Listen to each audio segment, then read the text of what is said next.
Oh my god! Hein?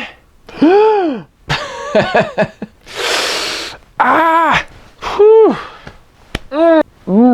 Ça, c'était un échantillon de mes réactions que j'ai eues durant le film. Si ça peut vous donner une idée, c'était assez intense.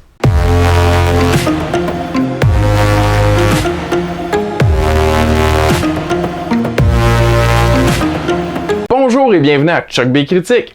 Aujourd'hui, je donne mon avis sur le nouveau drame d'horreur intitulé Solstice d'été, version française de Midsommar. C'est écrit et réalisé par le créateur de l'excellent Héréditaire sorti l'année dernière. Ça raconte l'histoire de Danny et de son copain Christian qui partent en vacances en Suède dans une communauté ancestrale célébrer une fête folklorique de solstice d'été. Ce qui semble être un voyage culturel plaisant s'avère être un cauchemar surréel. C'est non seulement une histoire d'horreur sur une religion aux méthodes peu orthodoxes, mais aussi un drame de renaissance émotionnelle. C'est pas un film d'horreur dans le sens traditionnel, mais plutôt un drame d'horreur. Ça n'en reste pas moins fascinant et hypnotisant à regarder. Le film a une ambiance de rêve cauchemardesque qui prend son temps à s'établir, mais qui est nécessaire afin d'embarquer dans cet univers. On est même invité à prendre part aux festivités à quelques moments durant le film. Tout cet aspect féerique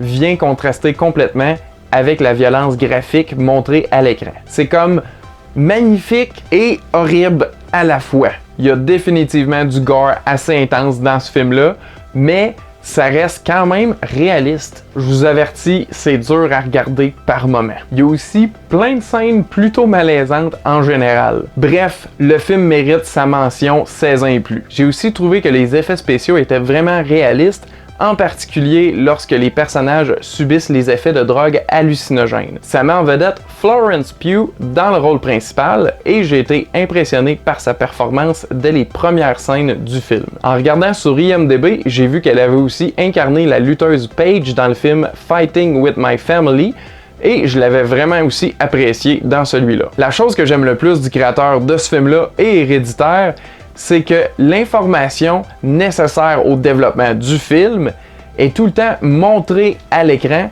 plutôt que dite de façon explicite par un personnage. Il faut prendre toutes les pièces du casse-tête qu'il nous donne et les assembler un peu soi-même. Ceci dit, il y a beaucoup de symbolisme à l'écran et je peux absolument pas prétendre avoir tout déchiffré dans ce film-là. Mais c'est justement pourquoi ça donne tant envie de le revisiter. Il y a aussi quelques similarités avec Héréditaire, comme par exemple le thème d'une famille endeuillée suite à un événement traumatisant. Pour les comparer, je dirais que Midsommar est un tout petit peu plus accessible et personnellement, je l'ai un petit peu plus aimé aussi. Je le recommanderais seulement aux fans d'horreur qui sont prêts à écouter un film pas du tout conventionnel. Moi, j'ai trouvé ça excellent. C'est une vraie œuvre d'art à étudier. Donc, ma note pour Solstice d'été, version française de Midsommar, est de 4 gars et demi qui connaissent rien sur 5.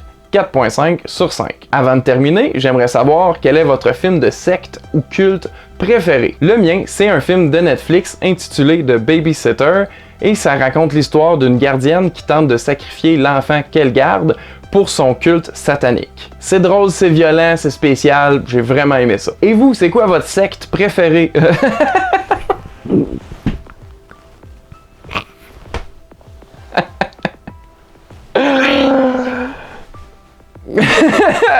Répondez-moi dans les commentaires ci-dessus.